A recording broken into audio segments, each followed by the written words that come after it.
Since Donald Trump came to power, relations between the U.S. and Europe have been in jeopardy. Although major European countries maintain strategic communication with the U.S., ties seem to have become tepid. Trade disputes and the undermining of the Iran nuclear agreement have brought relations to the lowest level since the Cold War. The rift over trade, security, and culture is widening. How does worsening U.S.-European relations impact a wide range of social, economic, and geopolitical issues? And what is the exorbitant cost of Trump's America going it alone? To discuss these issues and more, I'm happy to be joined in the studio by Ms. Claire Pearson, the International Development Director at DLA Piper, and Dr. Rick Dunham, a visiting scholar at Tsinghua University. That's our topic. This is Dialogue. I'm Yang Rui.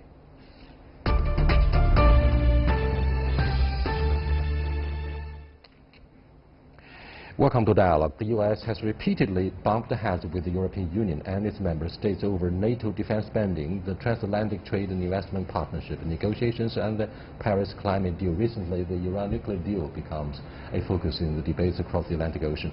Is this increasing the rift between the European Union and the United States, Rick? I think it's definitely cementing a rift between the European Union and the Trump administration, Donald Trump and the administration.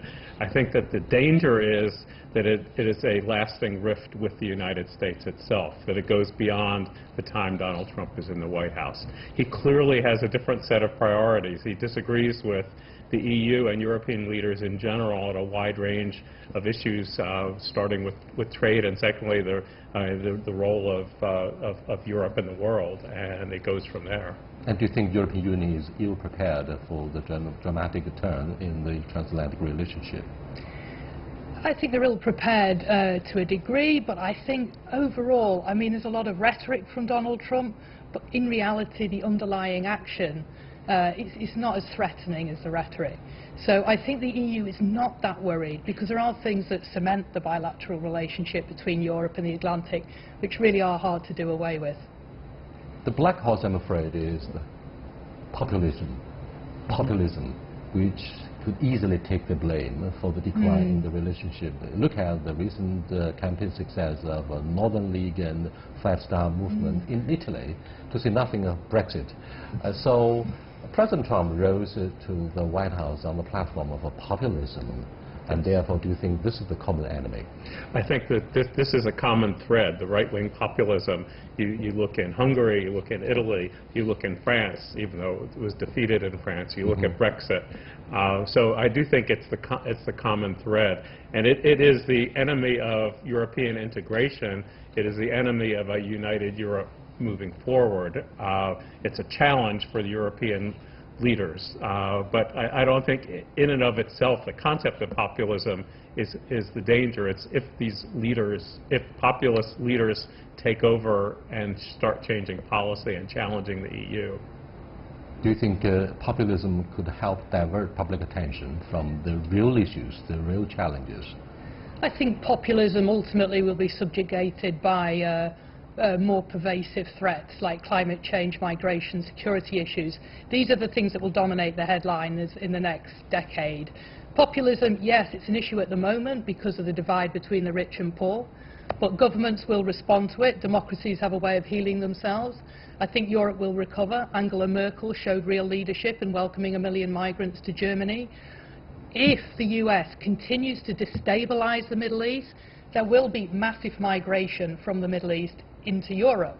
So actually, it might not be populism that's the threat, it might be Trump's foreign policy. Do you think the divided Britain of the United Kingdom will help set up a bridge between the two sides, European Union and the United States of America? Prime Minister Theresa May could hopefully become somebody to cement solidarity of the transatlantic relationship. Well, May and Trump, or maybe Meghan Markle and Harry. You know, there's a few people who don't have too much antagonism between them. All these guys are holding hands. So I think ultimately that the rise of populism in Britain, Brexit, Trump, it's actually the same thing. In fact, it's the same database we found out from Cambridge Analytica. It's in fact the same people. It's the people for whom globalization has been beneficial for the last 20 years, rabble-rousing the people who are racist. So Brexit, Trump, they appeal to the same group. So I think Britain and the US have a lot in common at the moment. We're going through a racist period, we're going through a rift between the rich and the poor, but after a Trump, you'll get another Obama. After a May, you'll get another more liberal leader. And despite the absence of politicians, the royal wedding ceremony put together peoples across the Atlantic Ocean, right? That serves as a common appeal. It does appeal to the mind and the heart and the ordinary folks, particularly the disadvantaged groups. The cause of charity may serve as the bond that holds Prince Harry with the dear and pretty American wife, right? Well, and if we want to be optimistic, the good news was that there was no racist backlash in America. I mean, as I was monitoring social media, there were not racist tweets from the populist right. So at least when it comes to royal weddings, they seem to have united Americans from populists to the left. Trade, security, cooperation, and the shared value system are three major bonds that keep the U.S. and Europe close. Do you think these three major pillars start to decline, start to disintegrate? Or it is too early to predict that such things would discredit this relationship between the two sides? Claire? Well, I think, what do they say? Strategy without tactics is a slow failure. Tactics without strategy is just a noise before defeat. I think the world is falling increasingly into the TPP world and the Belt and Road world. By that I mean the old relationships, the old acronyms that you and I grew up with, Yang Ray. They were things like NATO, IMF, things that came out of Bretton Woods, things that agreements were signed in 1945, 1949. But since I came to China, I found there's new acronyms on the table. I learned FOCAC in 2006, Forum on China and Africa. And then in 2008, I started hearing OBOR, 2013, One Belt, One Road. I also learned AIIB, Asia Infrastructure Investment Bank. Recently, I've learned CPEC, China-Pakistan Economic Corridor. So the acronyms, or the anachronistic agreements that used to govern the bipolar world of Russia versus America, is kind of out of date. We're moving from this sort of rule-laden world into a sort of rights for the underdog-laden world. Because Belt and Road is nothing short of a development program, and I think history is going to judge whether your country went with TPP, which is about protecting intellectual property for rich countries, versus Belt and Road, which is about improving the lives of 60 impoverished countries. So I think today there's two countries, there's two companies. There's countries and companies that stuck with the Bretton Woods world order, that stuck with the bipolar world. And then there's the group that went with Belt and Road and moved into the future because they realized the big topics today aren't preserving your intellectual property, they're preserving your peace because you empower the poor in the Middle East and Africa. As I see the changes economically, which are undoubtedly true, you do have an old world of security, and I think that's what binds the United States to Western Europe and even to much of Central Europe. It's post-Cold War, but it's Cold War redux with Russia, and I think that the threats that a lot of European countries see are what drive them toward the United States on security, even as we go into a new world economically, a new world of trade, a new world of alliances, a new world of acronyms. Most of the Chinese viewers and netizens would find your analysis conciliatory, mild, polite. However, it won't serve to please your president, Mr. Donald Trump, because your manifesto, your analysis sounds like a manifesto about a new chapter on globalization would bring Democrats, Republicans, and particularly President Trump to the edge of their seats because they see the rise of China as an effort to discredit the United States democracy, to dismiss the American power, and to dismantle the world order that was built by the United States in the wake of the Second World War. They see everything in negative, in black and white terms, in zero-sum game terms. So don't you think you would utterly go against the American leadership? No, I don't at all. I'm half Irish, half my family live in New York. You know, why do I care? I think America is flexible enough. Look, there's Trump, but there's also Ivanka. There's the old and there's the new. Let's face it, Ivanka has just registered her IP for her fashion company in China. Ivanka has been dismissed, brushed aside don't by worry. the new chief of staff in the White House. You can brush her aside, but you can't divorce your children. You know what I mean? When Dad goes home, she probably says, look, look, Dad, there's a massive market in China and I want to sell my kit. And so don't be too harsh on ZTE, not for a couple of days. You can see those two are talking. But Americans get united behind the banner of bashing China. No. They view China as a too confident, assertive, and very much a threat to the future of the world. I think you have a divide there. The political world, yes, it's a free shot. It's a free shot whether you're Nancy Pelosi with the Democratic left or Ted Cruz with the Republican right. But it's a different world, and you have a different outlook. The Barack Obamas, even the George W. Bushes, are not about a zero-sum game. I mean, I think that rhetoric is out of date even in the United States. I mean, Donald Trump believes in winners and losers, and he's always a winner. But I think the business community, and I think most of the political community, believes in economically, let's build the global economy. The new master in the White House puts America first, calling for buying America, hiring Americans. And do you think this man would assume the world leadership, or would rather turn to Germany for help? Because Germany, look at what happened in the 1950s. It rebuilt the economy. In the 1960s, they started to apologize and reflect upon the guilt of wartime atrocities. And last year and the year before, Chancellor Angela Merkel accepted up to 1.2 million poor asylum seekers from war-torn countries and areas in the Middle East. So Angela Merkel comes across as an emerging leader of the world, perhaps, at least in continental Europe. And yet, it keeps such a low profile. Who will assume the world leadership? Angela Merkel, President Xi Jinping, certainly not Donald Trump, who is so controversial for the whole world. I quite like the new president in Malaysia, not least because he's 92, but because he's in charge of one of the world's largest Muslim countries. It's multicultural.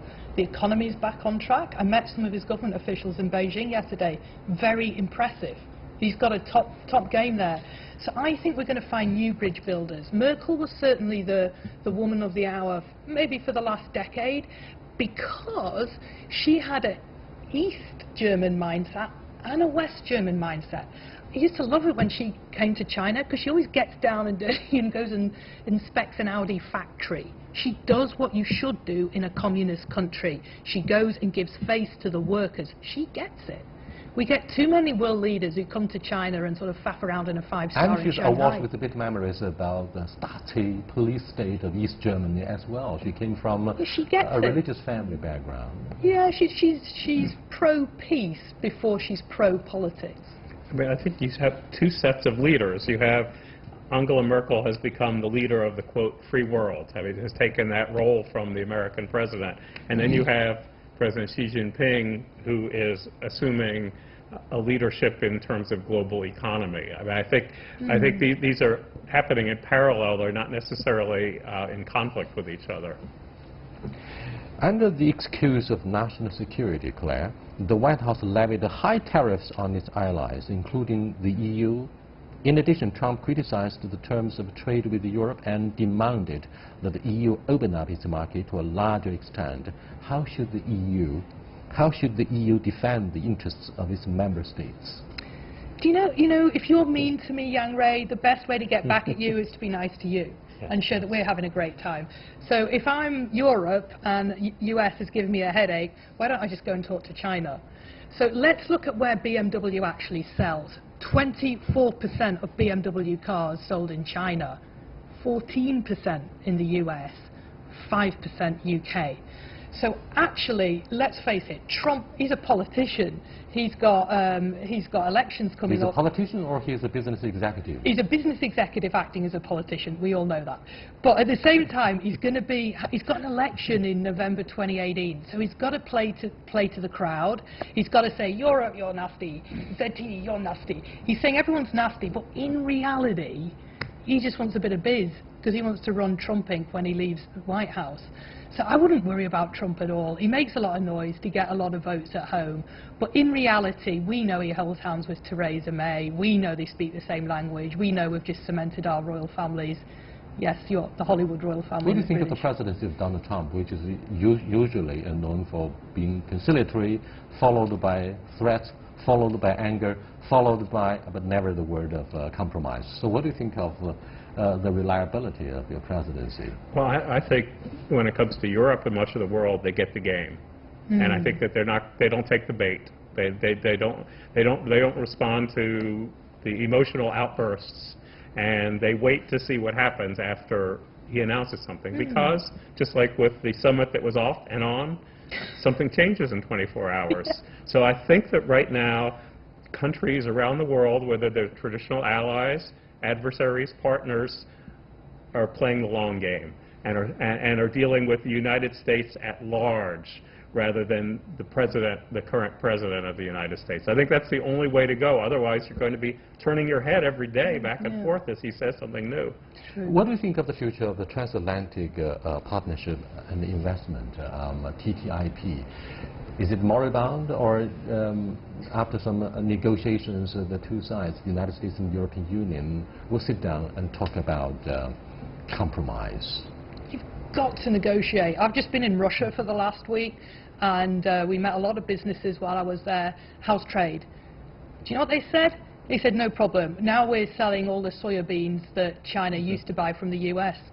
So they are not affected at all by things like sanctions. So making bilateral agreements is what businesses do.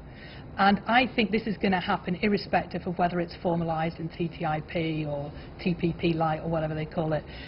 So I think there's going to be side deals going on the whole time.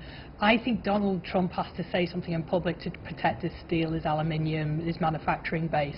Fine, let him say it in public. In private, I know every time I come off CGTN, 12 people email me and say, actually, we're very pro-China, but we're stuck with this US government. Can we just do a deal? So in reality, there's lots of ways to do business that aren't aligned with your government The underlying issue behind the TTIP or cancellation of the Iran nuclear deal, I'm afraid, is the US dollar. The US dollar became the dominant reserve currency since perhaps the early 1970s, to say nothing of the victory defeating Nazi in the Second World War. Therefore, the United States assumed leadership through the Marshall Plan. But look at the political will of Europeans to replace the US dollars with the euro. If American business community, if the European business communities got hurt, should President Trump impose economic sanctions on the Persian state? What do you think of the possibility that the US dollar would inevitably decline, since RMB and the euro would join hands to pose a challenge? Well, I don't think that it's a decline in value, but as a reserve currency, I think that that's a very good question to see what happens in coming years. I mean, to me, Trump is not the number one factor. The number one factor is a united Europe. If the Eurozone can remain intact, then yes, then it's a big question. If right. the European Union could remain intact. Exactly. Then there is a risk to the dollar as a reserve currency. Then I think you will see changes. And I think you're right. It comes from both Europe and China. And I do think we're going to see a change. I mean, I don't know if you call it a basket. I mean, there are all sorts of economic terms that you could use, but I do think that the dollar will not be as strong a power as the reserve currency in the globe over the next 20 years. Let me follow up the question on the integration of the European Union and the future of this regional bloc. The newly appointed Prime Minister of Italy, the third largest economy of the European Union, stepped down. And the coalition government of Italy, do you think it will be the catalyst for the disintegration of the European Union? Because it says no to the European Central Bank, it says no to the perhaps discipline of Chancellor Angela Merkel, fiscal one. So what do you think of the impact of populism in Italy? We are looking at the future of the European Union. I think it raises a red flag, but I think it's a situation... Not a red flag, but five-star movement. Yeah, well, yeah, the red flag with 5 stars. Okay, so the 5... Red star over China. I guess no. Yeah, I was just looking at the manifesto of the 5-star movement. It's fundamentally fairly racist. And you know why? Because we all know that in Europe, Italy bears the brunt of the migration from Middle East and Africa. You know, I was in DC just after Trump was elected, and I watched the protesters on the White House lawn, and there was a group all sitting down quietly. I thought, everyone else was yelling and shouting, so I thought, who is this group? So I went and had a chat with them. They were a group who were working specifically to integrate migrants into Italy. They were a Vatican group, and you've got to understand the politics in Italy.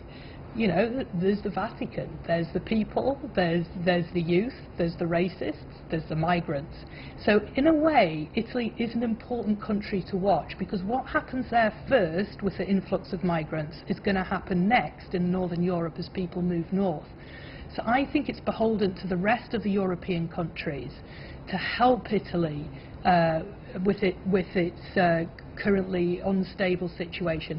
But to be honest, Northern Europe's never listened to Southern Europe anyway. Does Beijing listen to Shenzhen? No. Campaign success of Italy might be an issue, again, of populism and its impact upon the future of the European Union. But yet another underlying issue of the Iran nuclear deal is the refugees. And you put your finger on a very sensitive issue, because the Europeans are very much concerned about nuclear proliferation in the volatile region of the Middle East.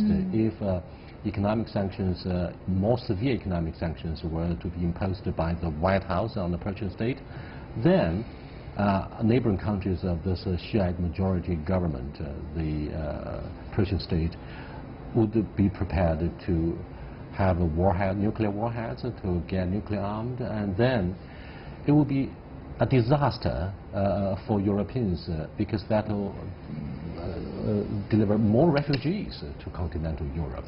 So what do you think of the grave concerns? Well, I think there are 3 levels of concern. One is the immediate issue in Syria, Gaza, in the area right on the doorstep of Europe, of Turkey and Europe.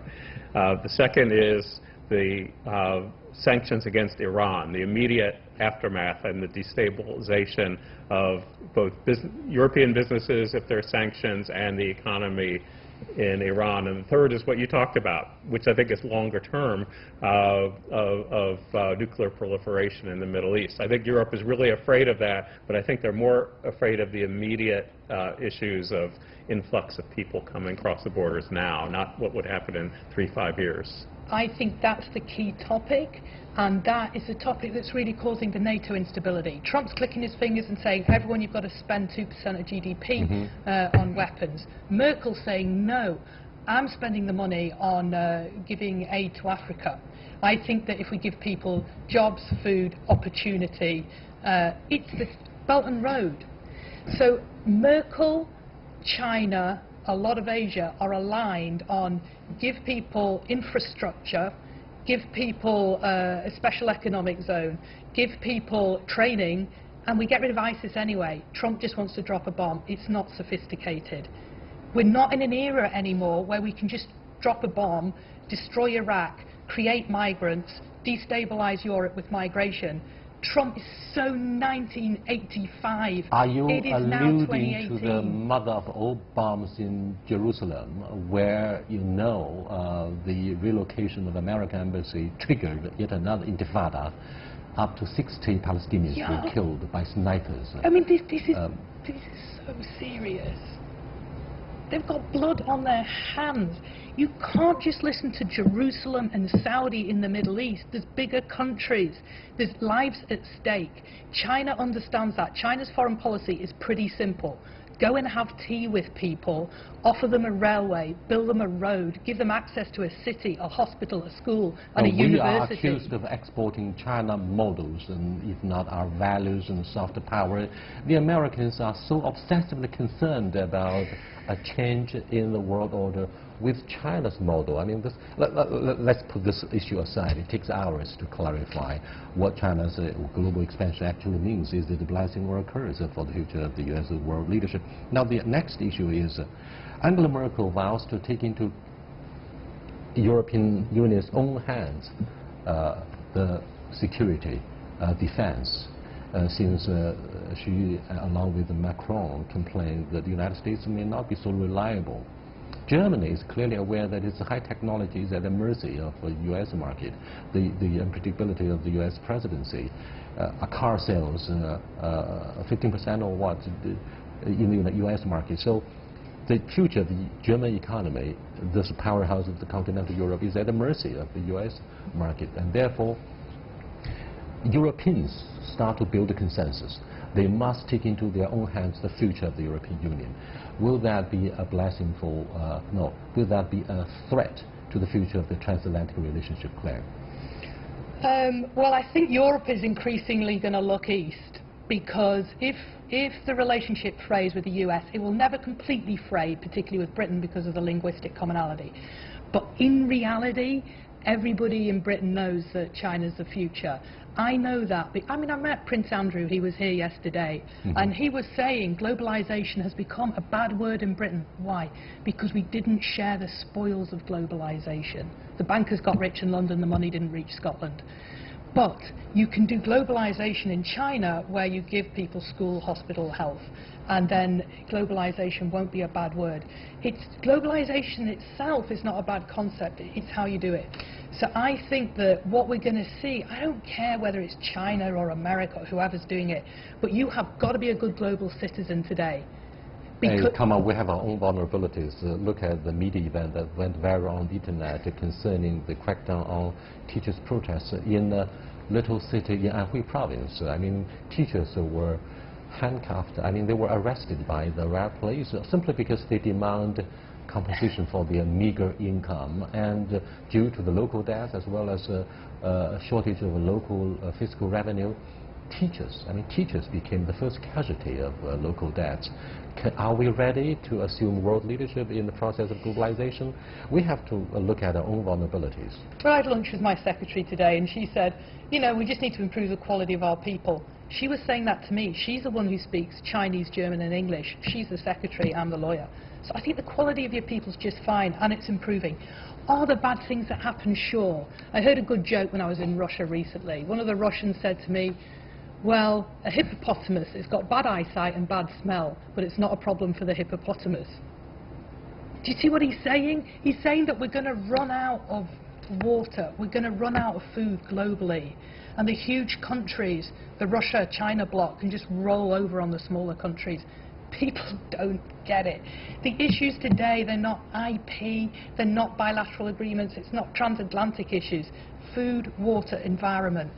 Russia's got food, water, environment. It stretches from China to 15 kilometers from the US. Russia plus China plus Belt and Road. You don't, US, Europe, it's just going to be singing in the dark. You know, the wake-up call for Chinese netizens in their millions is the US punishment of ZTE. And it's a wake-up call. Most Chinese learned one lesson. We need to keep a low profile. We should not tend to propaganda about our global ambition. Well, that's a big topic. Thank you very much for being with us on this edition of Dialogue, talking about the future of the transatlantic relationship and what China can do to help the process of globalization. See you next time. Goodbye.